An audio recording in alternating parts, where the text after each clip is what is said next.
magtanong kayo. So, ayan, magandang umaga po sa inyong lahat. Nandito po muli ang lingkod. Sel TV official muling nagbabalik at tayo ay magre-reaction lamang ng kaunti patungkol dito sa interview. One-on-one interview ni ng ating puging-puging utoy na si Birador. Ayan, ng ating press na si Birador. Ayan, shoutout sa inyong lahat. Sa mga followers na Birador, ayan, shoutout sa inyo. So, dito lang tayo magre-reaction sa panghuli na, no, na, ano kasi ang haba nito, 1 oras at 2 minutes, sabi nga dito sa ano ni Birador. Pero dito tayo mag-react sa kaunting patungkol doon sa comment ni Ate Fatima ata to, no? Sa comment ni Ate Fatima. Pakinggan nga natin. Nasaan yan? Ito yung sinabi ni ni Fatima na Berador, gagawa na naman sila ng issue kung gagawa ng grupo. Kawawa ang mga sponsor. Yan nga rin po ang dapat pag-isipan dyan sapagkat hindi naman yan. Tama. Meron naman point Ate Fatima doon. May punto siya. So, kasi pag nagawa ng issue kasi, natatakluban yung ginagawang mabuti ng mga sponsors o ng mga grupo. Ayun, natatakluban ang ginagawang mabuti ng mga sponsor at mga grupo. Ito naman yung aking opinion doon sa opinion ni Ate Fatima. Kasi ang sabi ni Ate Fatima, pag gumawa ka ng grupo, ay maaaring magkaroon ng issue. At kawawa yung mga sponsor. Unang-una, kawawa talaga yung mga sponsor dito. Bakit? Marami na kasing grupo na nangyari, na nagbuo ng grupo yung founder. Ang ginawa ni founder, hindi na natin nilalayo. Dito lang yan sa Kalingap, 2 grupo na yung gumagawa di ba? 2 grupo na yung nagkaroon tayo ng talagang matinding bakbakan dito sa mga grupo na ito. Bakit? Dahil sa doon sa ginawa nilang katiwalian. Unang-una, gumawa ng grupo, nag-founder, nag-solicit, Pagkatapos mag-solicit, dumirekta doon sa angels o kung sino pa man yung beneficiary na tinatarget nila. Siniraan hanggang sa makuha nila yung kanilang suspect. Parang di ba? Ito ay opinion ko lamang, ipinapaliwanag ko lang about sa grupo, no? So, kaya mga tao, hindi mo masisisi kung magsalita o magkomento o may pobya na yung iba dahil nga sa 2 beses na o ilang beses nang nangyari dito sa Kalingap na yung iba gumawa ng grupo, pumasok dito sa Kalingap, gumawa ng grupo, ang offer nila pagtulong, kunyari tumulong muna. Tapos nung mapanatag ng kalooban nung kanilang mga dyan sa tabi-tabi, no? Gumawa ng grupo. Pagkagawa ng grupo, nag-solicit. Sinulicit yung kanilang mga kakilala para sa pagtulong. Nagtulong naman. Nagtulong nga. Pero yun lang yung tinarget nila, yung kanilang prospect, no? Pagkatapos nun, na hindi na sila kumita, ano na? 'Di ba? Iniwanan na. Mayroon pa dito isang grupo na nagtatry sila kung saan yung papatok yung kanilang pag hindi nag-viral yung kanilang video o yung kanilang ginawa doon na pagtulong ay iniwanan na. Meron dito, hindi ko napapangalanan, alam na alam natin kung sino yan, andyan yan, no? Huwag na kayo magtanong, baka makapagsalita pa ako ng baka ituro ko pa kung sino yun, pero alam nyo na yun kung sino. May isang lab team o partner na nag-offer, nagtulong sila doon, hindi pumatok yun, hindi nag-viral, pero pagkatapos nun iniwan, kasi hindi sila kumita So, ang nangyayari dito, papasok, gagawa ng grupo, at dito lang maghahanap buhay sa loob ng Kalingap, dala yung kanilang kunting pain. No? Pag hindi ka na-viral, wala, iwan ka na. Tapos, pag binatikos ng mga reaktor at nakita yung kanilang katiwalian ginawa, may mga nagreklamong kagrupo nila doon, magsusumbong sa mga reaktor, ang mga reaktor magre-react, ang mga reaktor ngayon yung balahura. Ngayon, iyon na yung gagawin nilang dahilan para manakot, at sasabihin na, sige, yung mga reaktor na lang na yan ang mag-ambag, aalis na kami dito sa Kalingap, aalis na kami dito sa grupo, ng bablackmail, di ba? So ngayon pa nga lang, mayroon ng pambablackmail sa inyong grupo, ay ano pa kaya kung may grupo na kayong solid na sinasabi nito ni Canole na pag sila gumawa ng grupo ay may immunity sila. Nasabi niya dito, maliwanag na sinabi niya, pakinggan nyo na lang dito sa sinabi dito kay Birador, na pag may immunity sila, ay hindi na sila marireaksyonan ng mga reaktor dahil may immunity sila, dahil na kay didipahan sila ni Kuya Bal. So ito na yung masasabi ko sa reaction sa sinabing iyon ni Canole. Alam mo, Canole, kahit may immunity ka pa at may ginawang katarantaduhan ang iyong mga kasamahan, kahit kayo ay saknok-nokan ng yaman, ito lang, sa opinion ko lang to, at kami ay may basihan para kayo ay banatan, walang magagawa yung inyong immunity. I swear, walang magagawa yung inyong immunity. Kahit dipahan pa kayo ni BSM, So ito ipinapaunawa ko lang. Kasi baka ang iniisip nila nito na nagkaroon sila ng grupo ay exempted na sila doon sa sa reaksyon, sa pagpuna, no? Hindi po ganoon, no?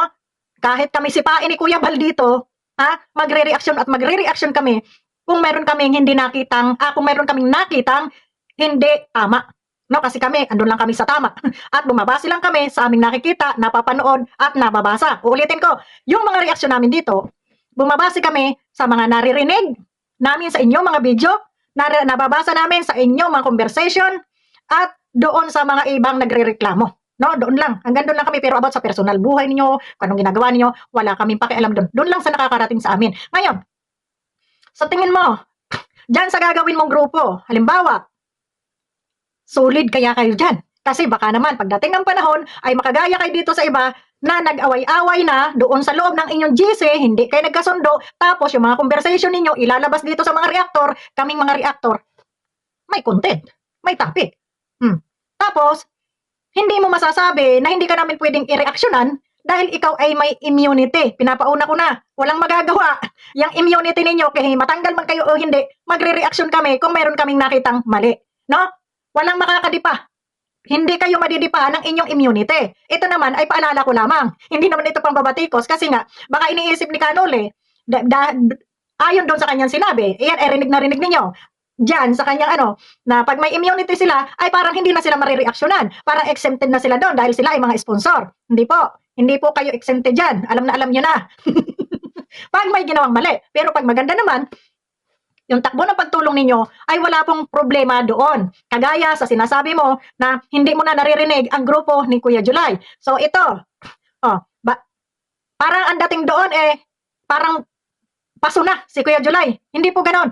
Unang-una, wala lang kaming makita, wala lang kaming masilip sa grupo ni Kuya July about sa pagtulong. About doon sa mga pagtulong nila o pagbibigay nila dito sa Kalingap. Kasi smooth naman sila. Maganda yung pamamalakad ni Kuya July dyan. Walang gulo, walang ingay. Kung may umalis man, walang ingay. At umalis sila ng may respeto kay Kuya July. Kung mayroong mang umalis kasi wala akong narinig na nag-ingay about sa pera, about sa mga hinahabol nila kung ano-ano.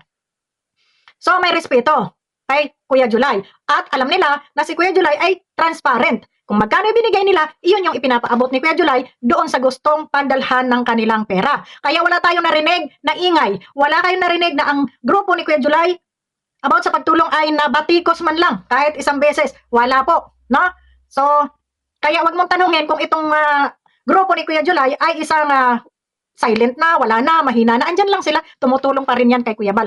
Ang tulong nila, direkta kay Kuya Bal, si Kuya Bal ang bahalang magbigay kung saan ipapabigay. No? Hindi sila dumidirekta doon sa mismong beneficiary, kagaya ng inyong ginawa dito kay Joy at ginawa ninyo dito kay Nanay Imelda. Opinion ko lang naman yun kasi dumirekta na kayo doon kay Kuya Andy. Diba? So, malaki ang respeto ni Kuya July dito kay Kuya Bal. Malaki ang respeto ni Kuya July dito sa Kalingap. Kaya ang grupo ni Kuya July ay ni minsan hindi na-reaksyonan. Tama ba ako sa mga viewers dyan? Na-reaksyonan ba ninyo? Narinig ba ninyo na ni-reaksyonan ang grupo ni Kuya July? Di ba wala? Kasi walang anomalya. Dito sa mga nagdaang grupo, kagaya ng grupo ni Ruinem, grupo ni Yangme, di ba maingay sila? Na-reaksyonan sila. Yung sabi nga nila, nabalahura pa sila. Bakit? Kasi may nakitang mali sa kanila. Ano ang nakitang mali sa kanila? Kaming mga reaktor, wala kaming nakita kung hindi mismo yung mga nasa grupo nila na nag-away-away sila doon, nagpalabas sila ng mga conversation nila, nagsumbong-sumbong dito sa mga reaktor, kaya ang mga reaktor ay may nareaksyonan. Kaya, wag na wag niyong sisihin ang mga reaktor dito kung kayo ay marireaksyonan dahil sa ang issue ay hindi nagmumula sa amin. Ang issue ay nagmumula dyan sa loob ng mga grupo-grupo. So yon yung aking paliwanag sa inyo. Hindi kami magre-reaksyon kung wala kaming nakita, nabasa, narinig, walang reaksyon. Kung smooth ang inyong grupo, yan ay magandang sign. Pasalamat kung pagtulong talaga, no? Kung pagtulong sa kapwa talaga ang inyong intensyon. Hindi ang intensyon na tumulong kayo pero kikita din kayo. So, masakit pakinggan, no? Na tumulong kayo, kikita rin kayo. Bakit ko masabi?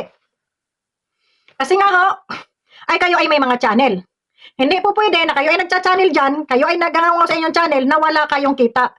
Mayroon din kayong kita dyan. So, yung pagtulong nyo ay kumikita rin kayo, no? So, kaya hindi hindi kayo mapuna, hindi kayo mabatikos dahil kayo ay may mga channel, no? So, yun ang ko dito na kung kayo ay magkakaroon ng grupo, wala namang problema, wala namang kung kayo ay intact dyan sa inyong grupo. Yung kayo ay solid talaga na bumagyo, umulan, bumaha, lumindol, ay walang magtatraidor dyan sa inyong grupo na magsusumbong dito sa mga pinag-uusapan nyo dyan. Baka kasi mamaya may nagalit na sa inyong kagrupo. Tapos kayo ay siniwalat na dito sa labas, no?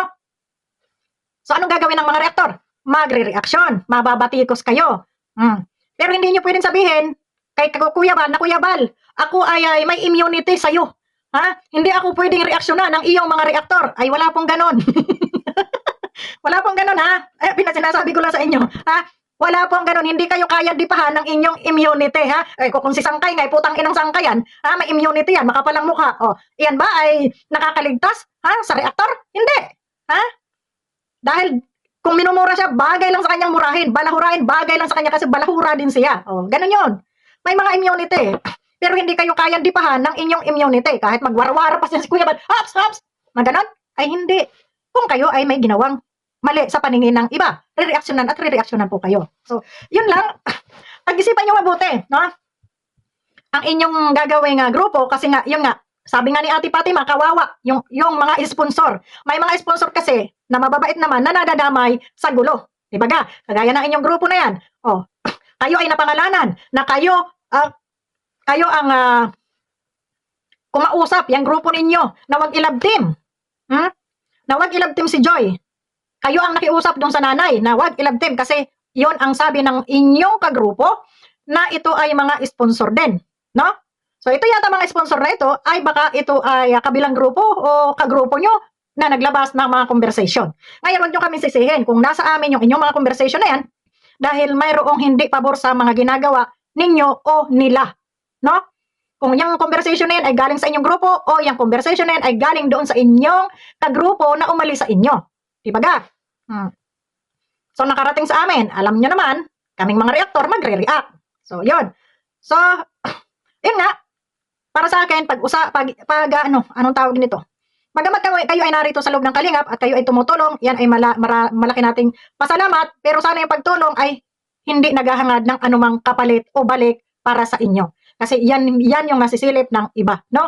So, ngayon, ingat kung kayo ay gagawa ng grupo, piliin ninyo yung solid talaga sa inyo na lumindol man, bumagyo, ay hindi kayo itatakwil o kayo ay hindi pagtataksilan ng inyong kagrupo para hindi kayo mabatikos, no? So lang, maraming salamat sa inyo and God bless po sa ating lahat. Wala pong masama doon sa ng grupo. Kung ito ay, sabi nga nila ay para mapalawig daw yung pagtulong. Pero para sa akin po, hindi ko na kailangan ang grupo kung pagpapalawig din lamang ng pagtulong at ako naman ay may kakayanang tumulong, hindi ko na po kailangang magbuo pa ng grupo, no? Kung ako ay may kakayanang tumulong, papalawigin ko yung pagtulong ko na ako lang o may ilan akong kasamahan dyan, no? Hindi ko na kailangang bumuo pa ng grupo, ako yung founder, ako yung ganito. Kung mayroon man tayong mga maitutulong doon sa aking mga kasamahan, o ito, likumin natin, ibigay natin kay Kalingap Rab, ibigay natin kay Kuya Bal, itulong doon sa kanyang mga beneficiary. Ang nangyayari kasi, dumidirekta kasi kayo doon sa mga beneficiary, kaya kayo ay napupuna. Pero kung yung pagpalawak ng inyong pagtulong ay ibigay ninyo doon sa founder, alam ng founder kung sino-sino yung kanilang mga nasasakupan doon na nangangailangan ng tulong. Kasi kayo, malayo naman kayo, hindi nyo nakikita yung araw-araw nilang gawain doon o kung sino-sino ang nangangailangan ng talagang suporta. Di ba ga?